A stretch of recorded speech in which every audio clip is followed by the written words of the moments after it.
The chapter discusses how often people react instinctively in moments without consciously thinking or applying reason.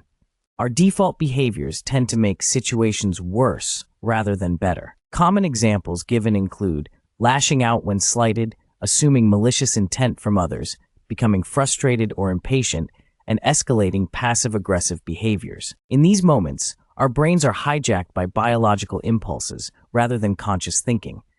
We often don't realize we should be pausing to think clearly. The first step to improving outcomes is to train ourselves to identify moments when judgment is needed and consciously pause instead of reacting instinctively.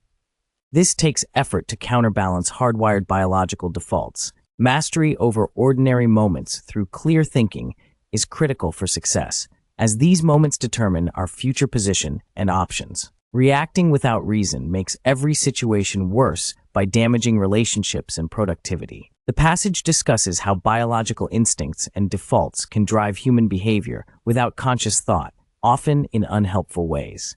It focuses on four main defaults: emotion, ego, social, and inertia defaults. It uses the characters of Vito and Sonny Corleone from The Godfather as examples. Vito is disciplined and controls his defaults, thinking before reacting. Sonny is impulsive and hot-headed, easily losing control of his emotion, default. Sonny's emotion default leads him to make unwise decisions, like publicly beating his brother-in-law and undermining his father in a business deal. These actions have negative consequences for Sonny and the family. The emotion default compels people to act immediately on emotions like anger or fear without reasoning first. This often pushes actions that do not serve one's best interests, like lashing out in anger or acting impulsively out of fear. Mastering one's defaults, especially the emotion default, allows for clearer thinking in ordinary moments. It positions one better for long-term success rather than short-term reactions. Understanding when defaults are driving one's own or others' behavior can provide important insights. The summary discusses how emotions like ego and pride can override rational thinking and lead people to make poor decisions or take unwise actions. It provides examples of Olympic shooter Matthew Emmons losing a gold medal by firing at the wrong target due to not double-checking, and a former colleague named Steve getting in an argument with his parents that ended up being their last conversation before his parents died in a car crash. It then discusses the ego default in more depth, using examples from the Godfather character Carlo and how his frustration with his low status led him to make betrayals, as well as historical examples like Benedict Arnold betraying the American Revolutionary cause due to resentment over perceived social slights and lack of appreciation. The key point is that when the ego is wounded or our self-image is threatened, it can cause us to lash out or take risky actions in an attempt to validate ourselves, even if it leads to unintended negative consequences or goes against our rational self-interest. Checking the ego and not letting pride override reason is important for making wise decisions. The passage discusses how people are influenced by their ego and social instincts, which can lead them to prioritize feeling right over being right and conforming to social norms over independent thinking. Specifically, it talks about how the ego seeks to feel right and defended, even if that means rearranging reality. An example is given of unconsciously positioning oneself as superior to a rude customer. The social default also encourages conformity for fear of being criticized or left out. Examples given include clapping at a talk just because others did, or virtue signaling popular beliefs with no personal cost. The passage argues people exert energy proving they are right rather than considering outcomes. It says deviation from norms is needed for progress, but is uncomfortable. While crowd wisdom has value, average practices won't achieve better results. One must think independently. Both ego and social instincts hold people back from risks and limit potential. Independent thinking is needed to sometimes deviate and try new approaches for better performance. In summary, the passage discusses how ego and social instincts can negatively influence people's thinking by prioritizing feeling right, conformity, and defensive beliefs over independence, considering outcomes, and embracing risks needed for progress. It argues independent thinking is needed to overcome these defaults at times. Inertia refers to a tendency to resist change and maintain the status quo. This applies both physically and psychologically. We resist change even when it may be beneficial due to a desire to stay comfortable and avoid risks. It is easier to maintain momentum than build it. Doubling down on past decisions and statements due to consistency bias makes it hard to change course, even if new information suggests we were wrong. Groups reward conformity and discourage deviating from norms, creating strong social inertia. This can negatively impact decisions. Inertia prevents addressing problems, as it is easier to avoid difficult issues than confront them. This allows small issues to fester. Inertia in industries and society has led to delayed responses to health and environmental issues, even in the face of clear evidence of risks, like with lead exposure. Overcoming inertia requires willingness to adapt and experiment with alternatives rather than simply maintaining the status quo. But inertia operates unconsciously, so its effects can be hard to counter. Here is a summary of the key points from Chapter 1.6 and beginning of Part 2 in the passage. Our default patterns of thinking, feeling, and acting are like unconscious algorithms that are programmed in response to inputs. Many of these algorithms were programmed by evolution, culture, parents, etc., and some help us while others hinder us. It's difficult to change defaults through willpower alone.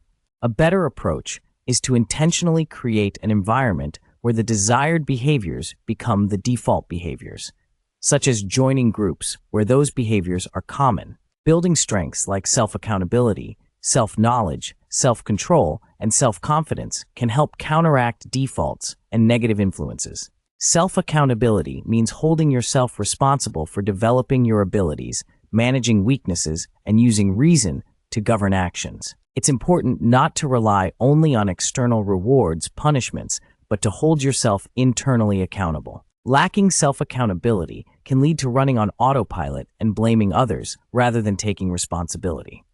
True accountability means recognizing you control certain actions each day that affect your progress. The passage provides an anecdote as an example of where lack of self-accountability led to almost jeopardizing an important work project due to missed deadlines. Complaining is not a good strategy. One must work with the circumstances as they are. The passage describes someone who is under constant time pressure and working 60-plus hour weeks at their job. Their relationships have suffered as a result of the workload. On a Sunday, the person's colleague confronts them about not finishing an important task on time. The person makes excuses about other commitments and priorities taking their time. Their colleague calls them out, saying it is their responsibility and fault for not getting the task done. This triggers a defensive reaction in the person, who starts making more excuses and listing all their accomplishments. After an argument, the colleague sends an email saying they don't care about the excuses and the person needs to take responsibility. This really upsets the person and derails them for hours as they dwell on defending themselves.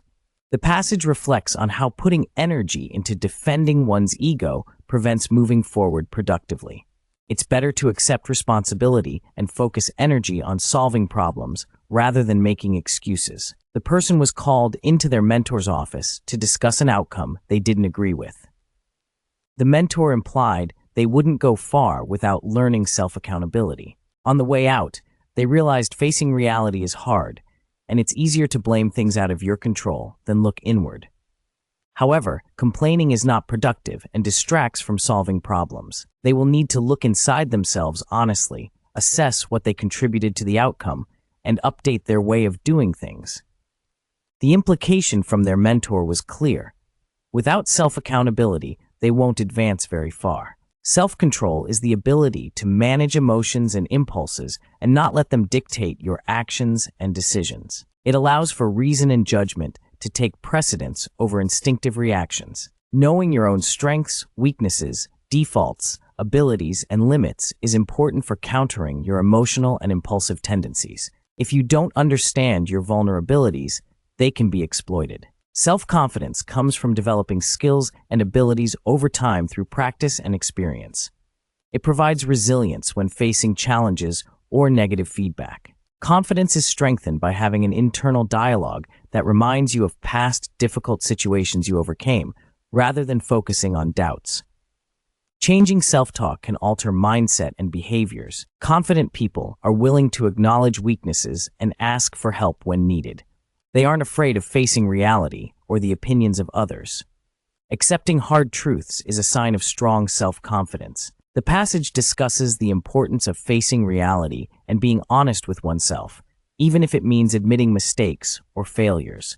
Some key points. It's better to accept negative realities like bankruptcy or failed investments quickly, so you can deal with the implications sooner rather than putting things off. Confident people are honest about their own motivations, actions, and results, rather than shopping around for opinions that agree with them. Online, it's easy to surround oneself with echo chambers that validate beliefs, even if they contradict reality. Reality isn't determined by popularity. Employers value people who are willing to change their minds over those obsessed with proving they are right.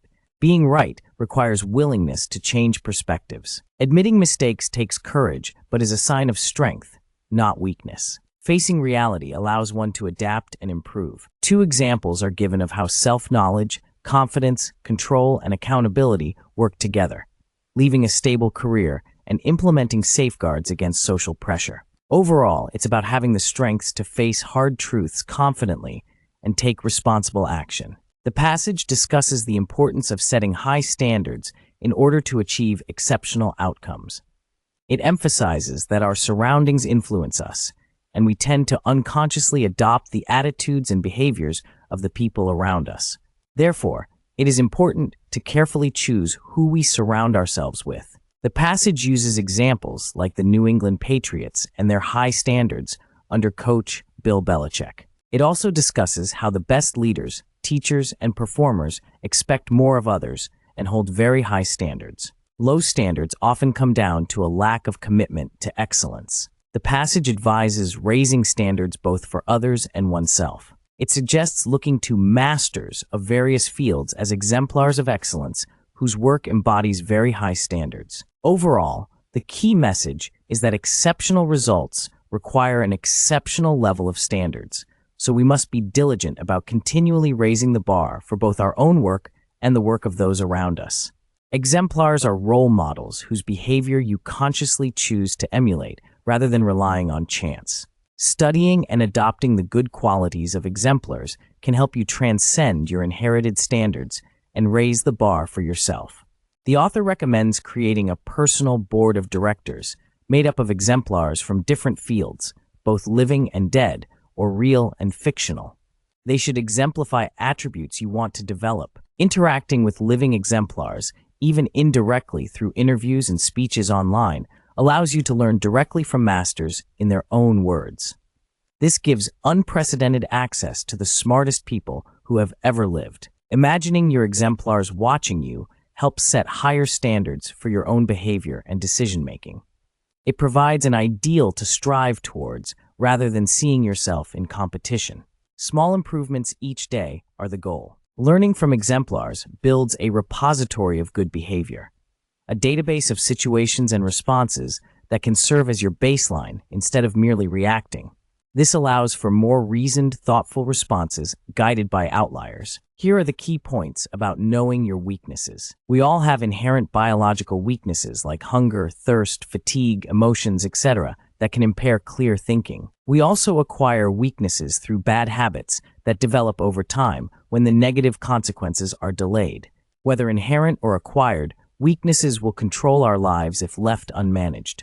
There are two ways to manage weaknesses: build strengths and implement safeguards. Strengths help overcome acquired weaknesses. Safeguards are needed to manage inherent biological weaknesses that can't be overcome, as well as weaknesses you still struggle with despite building strengths. Some weaknesses are blind spots, limitations in what we can perceive, think, or judge accurately. Our cognitive biases fall into this category. Managing weaknesses through safeguards is important to prevent them from derailing us in important decisions and moments.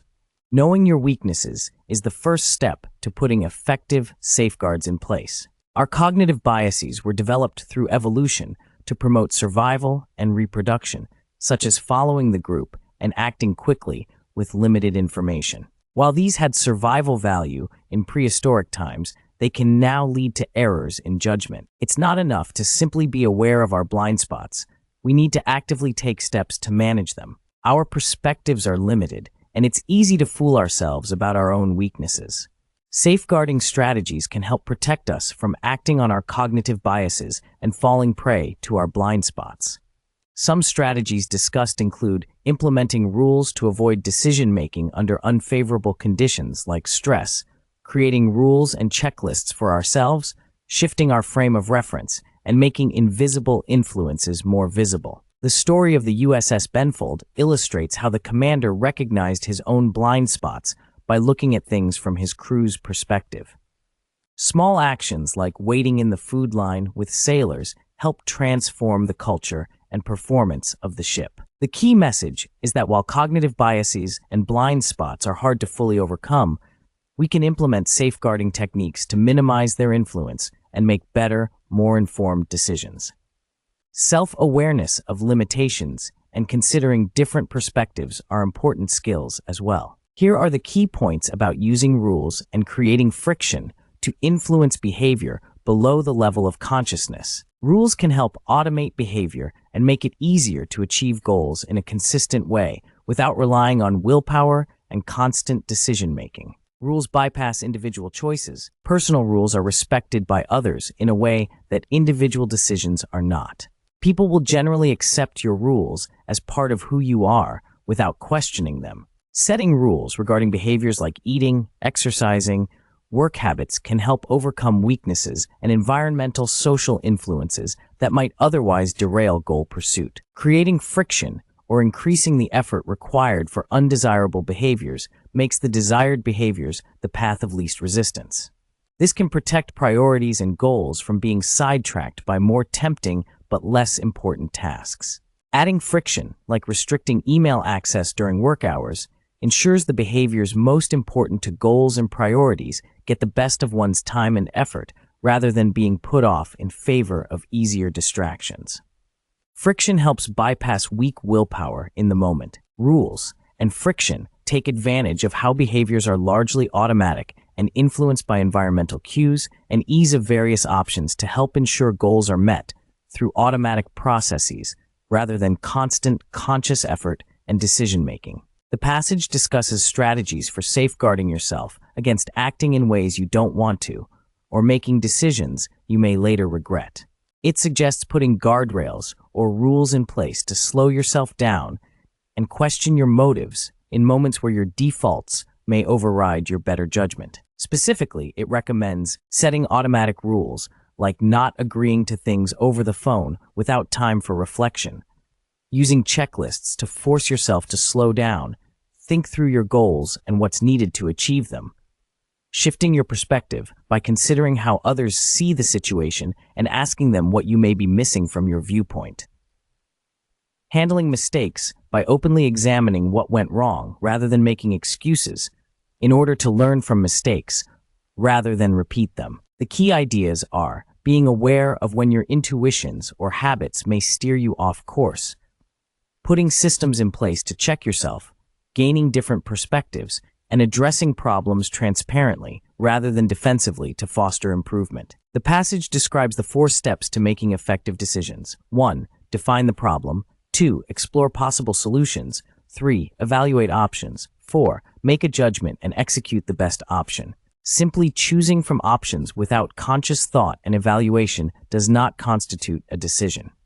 Reacting based on emotion, habit, or impulse is giving in to defaults rather than deciding. When stakes are low, making a quick choice may be sufficient. But when stakes are high, taking time to evaluate options through decision-making is important to avoid potential losses. Tools can help with decision-making, but only if one has mastered their emotional defaults through self-awareness and discipline. Otherwise, defaults will overwhelm reasoning. The first step, defining the problem, is discussed in this chapter. Future chapters will cover exploring solutions, evaluating options, and executing decisions. Practicing these steps helps one make considered judgments rather than impulsive reactions. Defining the problem is a critical step in the decision-making process that is often overlooked. It determines the solutions that will be considered, People often end up solving the wrong problem by accepting the first description of the issue without rigorously examining whether it accurately captures the underlying problem. Decision makers should take responsibility for defining the problem themselves rather than allowing others to define it for them. They need to gather diverse perspectives and sort facts from opinions. It is important to identify the root cause of the problem, not just treat its symptoms. Asking, what would have to be true for this problem not to exist, can help reveal the root cause. 2 meetings should be held, one focused solely on problem definition and another on solution generation. This prevents jumping straight to solutions before the real problem is understood. Taking time to properly define the problem leads to better decisions and avoids wasting resources on solving the wrong issue. It allows input from diverse perspectives to understand the problem fully. When exploring possible solutions to a problem, it's important to confront the brutal facts and realities of the current situation, rather than avoiding them or relying on unrealistic optimism. This was illustrated through the story of Admiral Stockdale. Problems don't just disappear on their own through magical thinking or hoping. We shape our future through the choices we make now. A technique called pre-mortem can help anticipate what could go wrong with a potential solution or decision. It involves imagining the future has played out and the solution or decision failed, then working backwards to identify what may have led to that outcome. Performing a pre-mortem helps become prepared for potential setbacks or problems rather than being surprised by them. It strengthens the ability to deal with difficulties that arise. When exploring solutions, don't just imagine the ideal outcome. Imagine what could go wrong and how those potential issues could be overcome. Leaving nothing out of consideration prevents being surprised by unexpected challenges. So in summary, the key is to confront reality when exploring solutions, not avoid difficulties, and proactively anticipate what could go wrong in order to better prepare and strengthen the chosen solution. It's important to anticipate problems and have contingency plans rather than just reacting when things go wrong. People who think through potential failures are more prepared to succeed. Using second-level thinking and asking and then what can help avoid unintended consequences. It considers not just the immediate solution, but the long-term downstream impacts. The example of Maria outlines using second-level thinking to evaluate different options for her next career move. It highlights considering what could go wrong with each option and what additional information is needed. Second-level thinking helps uncover information that isn't initially apparent, but is important for decision-making. It avoids jumping to conclusions with limited information. It's important to avoid binary thinking, where only 2 options are considered. There may be additional alternatives that aren't immediately obvious. Thoroughly exploring different solutions helps make the best decision. The key message is that anticipating problems, thinking through unintended consequences, and avoiding limiting assumptions can help lead to more informed and successful decision-making. Second-level thinking is presented as a useful framework for evaluating options systematically. Problem-solving novices tend to reduce complex problems down to just 2 simple options because it provides a false sense of clarity. However, this limits exploration of other potential solutions. Masters see complexity as an opportunity to find simplicity. They understand problems more deeply by exploring various angles rather than limiting to black and white thinking. Effective problem solving requires considering at least 3 potential solutions, not just 2. Exploring a third option forces more creative thinking and a fuller understanding of the problem. Removing one of the 2 options from consideration makes us reframe how we think about the problem. This reveals new perspectives and paths forward. Both and thinking seeks to combine binary options rather than choose one or the other. It leads to more integrative creative solutions by exploiting opposing ideas. Opportunity costs refer to the hidden trade-offs in decisions that are often overlooked. Consideration of alternatives and their costs is important for high-quality decision-making. The story discusses Andrew Carnegie's decision-making as a young executive at the Pennsylvania Railroad when there was a bad train wreck. He had to decide how to handle clearing the wreckage. Carnegie realized that a multi-day system-wide shutdown to clean up the wreck wasn't worth the cost, so he made the bold decision to simply burn the wrecked train cars. His boss approved of this approach. Thinking through opportunity costs is one of the most effective things one can do in business and life decisions. It involves considering what options you are foregoing by choosing one option over others. There are three lenses for viewing opportunity costs: compared to what, and then what, and at the expense of what. Most people only consider the direct costs, but not the indirect, hidden costs. The story gives the example of deciding between living in the suburbs versus downtown.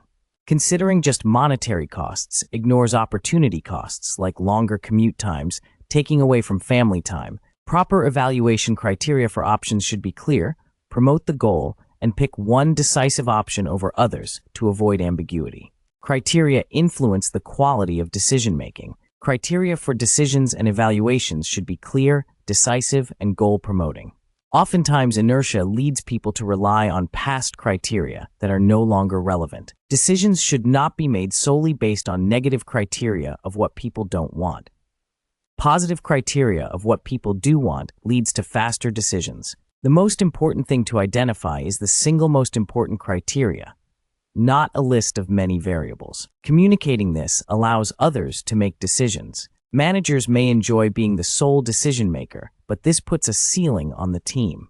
Teams need to understand the one most important criteria to make decisions independently. An exercise to identify the most important criteria involves writing each one on a sticky note, then having them battle to determine which is most important and adding quantitative values around trade-offs. This brings clarity. The key message is to identify a single most important criteria and communicate it clearly to allow for decisive and goal-promoting decision-making by oneself and others.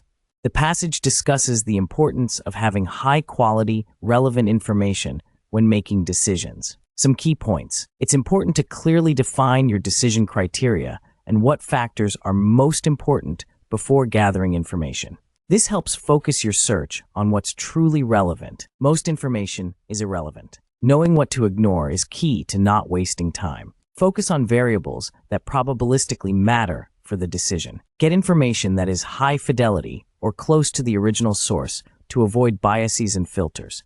Abstractions and summaries miss important details. Information quality affects decision quality.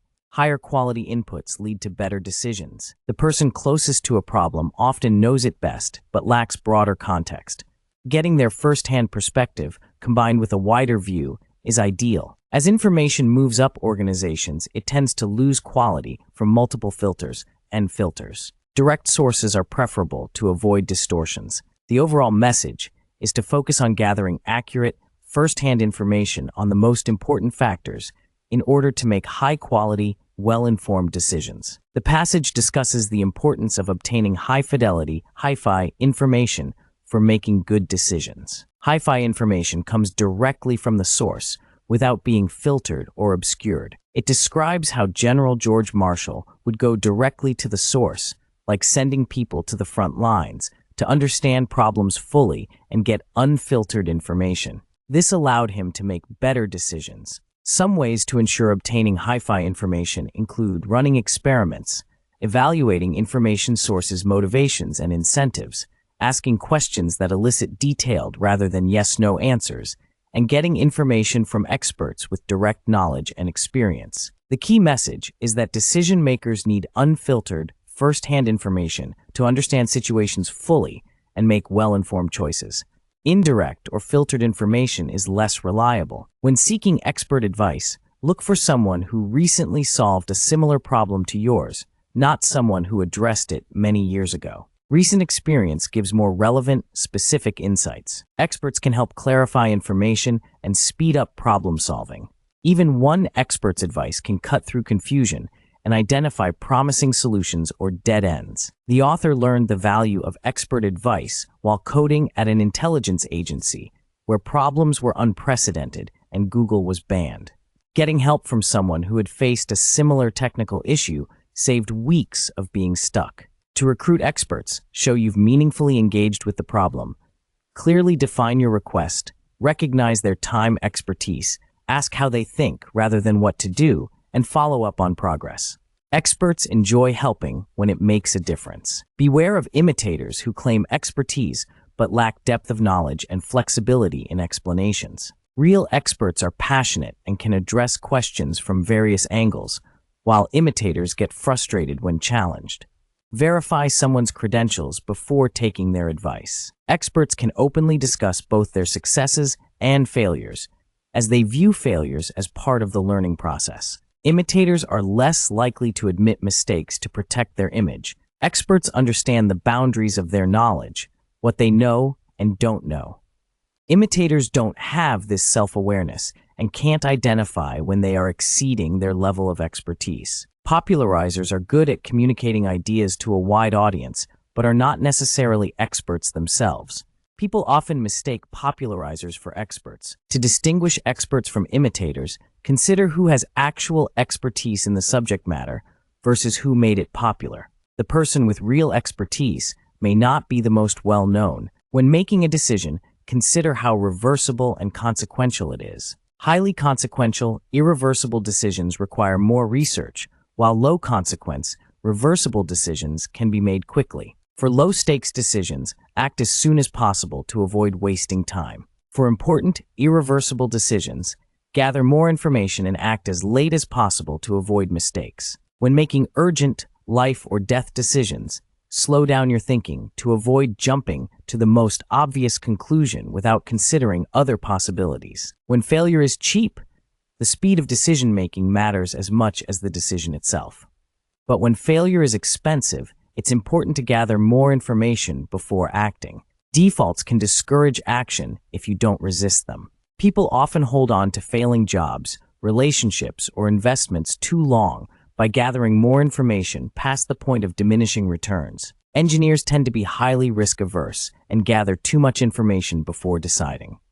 There comes a point where more meetings and data doesn't provide new useful insights, and opportunities are lost. Stop gathering information when it stops being useful. You lose opportunities by delaying too long, flop, or you intuitively know the right path forward. It's important to build a margin of safety into decisions when failure carries high costs. This means having a buffer for unexpected outcomes, like only partially investing, even when returns look great.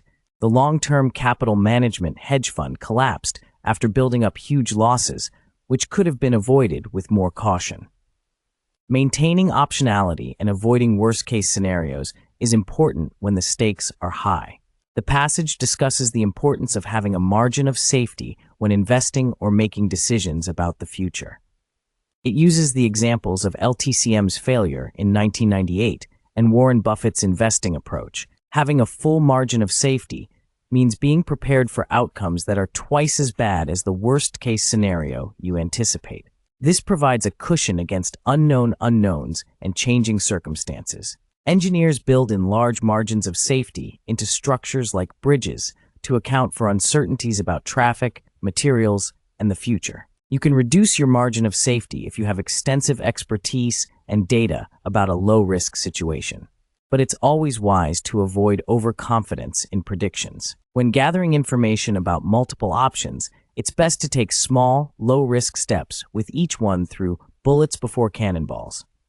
This maintains optionality rather than betting everything on one option early on. So in summary, the passage advocates for prudent margins of safety and an open-minded approach when making decisions under uncertainty. Preparing for worse outcomes provides protection against unforeseen dangers. The passage discusses the importance of preserving optionality and not committing all resources too early when circumstances may change. It advises testing out options on a small scale first before making a major commitment. It acknowledges that preserving optionality has costs, like appearing indecisive in the short term. However, it notes that many successful people have looked strategically indecisive at times by holding back until conditions were right. It recommends living with a major decision for a day or more before announcing it, to verify assumptions from a new perspective after the decision has been mentally implemented.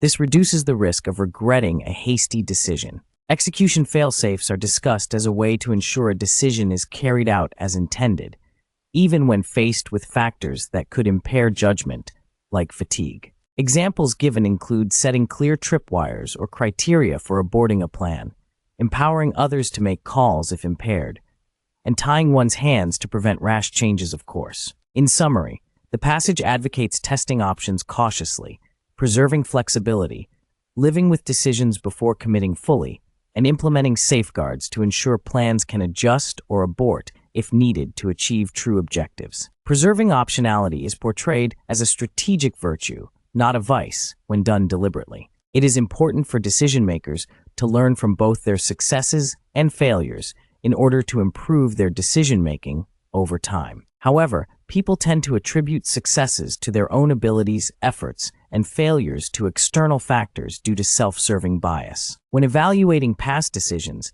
the focus should be on examining the decision-making process rather than just the outcome.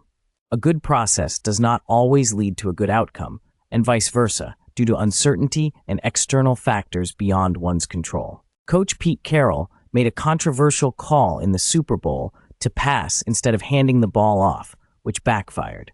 However, he believed the decision-making process was sound based on weaknesses of the opponent's defense, even though the outcome was disastrous. Sometimes, a good decision does not lead to the intended result due to circumstances. To learn from decisions, it is important to distinguish what was in one's control, the process, from what was not, the outcome, and to evaluate objectively whether the process could be improved for the future, rather than just focusing on remembering the outcome. The quality of a decision is determined by the decision-making process, not the outcome. Good processes can lead to bad outcomes and vice versa due to factors outside of one's control like luck. People tend to judge decisions based on outcomes through a process called resulting. This fails to distinguish what was under a person's control from external factors. Making the decision-making process as visible, transparent, and open to scrutiny as possible is important for self-evaluation. This includes keeping a written record of thoughts and considerations at the time a decision is made. Relying only on memory risks distorting what was actually known and thought during the decision. A written record provides a more accurate accounting. Clearly documenting decisions allows people to learn from each other's perspectives and check for flaws or missing information in reasoning. Over time, this can improve decision-making across an organization. The key lesson is that the quality of a decision depends on the process, not the outcome, and making those processes as transparent and documented as possible enables better self-evaluation and organizational learning. Charles Dickens' novel A Christmas Carol tells the story of Ebenezer Scrooge, who prioritizes the pursuit of wealth above all else. He is visited by spirits who show him a future where he is alone and unmourned after his death. This experience prompts Scrooge to realize that wealth and status did not ultimately matter, and that meaningful relationships are far more important for a fulfilling life. Humans have a tendency to become accustomed to and take for granted wealth, status, and possessions once achieved. This leads to perpetual wanting for more in a hedonic treadmill effect. Goals like more money, status, or possessions do not actually lead to sustained happiness. Yet many pursue external goals defined by others rather than focusing on things that truly matter, like relationships and well-being. Examples are discussed of successful people who achieved wealth and status but were lonely and regretted prioritizing the wrong goals, just as Scrooge did in the story. The lesson is to focus on pursuing what really matters rather than being led astray by superficial goals. Here is a summary of the key points from the passage. The ancient Greeks called the wisdom of knowing how to order your life to achieve the best results phronesis. Many people have intelligence, drive, and opportunities, but lack this wisdom and end up pursuing things that don't truly matter. When looking back at teenage decisions, they often seem silly because we now have more perspective and wisdom. Wisdom comes from reflecting critically on our decisions and knowing which things are really worth wanting. Carl Pillemer interviewed older people and found they were generally happier than younger people. Their main advice was that life is short, so prioritize time with loved ones, daily pleasures, and work you love over wealth and worrying. Happiness is a choice in your outlook, not dependent on external factors. We can choose daily to be optimistic rather than pessimistic. Thinking about our mortality, as the Stoics advised, helps gain insight into what truly matters: relationships, accomplishments, contributions to others, rather than possessions or fears. It can help ensure we spend our limited time well. Steve Jobs reflected on this daily to guide his decisions. So in summary, the passage discusses gaining wisdom about what really matters in life through the perspective of older individuals and the ancient practice of meditating on our mortality. This can help us make choices that lead to a happier and more fulfilling existence. The passage discusses doing a thought experiment where you imagine yourself on your deathbed at 80 years old and think about what really mattered in your life. Things like meaningful relationships, experiences you had, impact you made on others, who you were as a person. It suggests this perspective helps gain clarity on what really matters versus superficial things that don't last. It motivates being a better person and focusing on relationships, health, community involvement over things like possessions or career accomplishments. Jeff Bezos talks about a similar thought experiment that helped him take the risk to start Amazon by not worrying about potential failure, but only potential regret of not trying. The passage argues this perspective helps avoid regrets and navigate life in a way that leads to the future you want when looking back from old age. It promotes making changes now to be healthier, repair relationships, focus on family while you still can. In summary, it advocates using a future hindsight viewpoint to gain wisdom on what truly matters in life and make decisions accordingly versus chasing shallow short-term goals.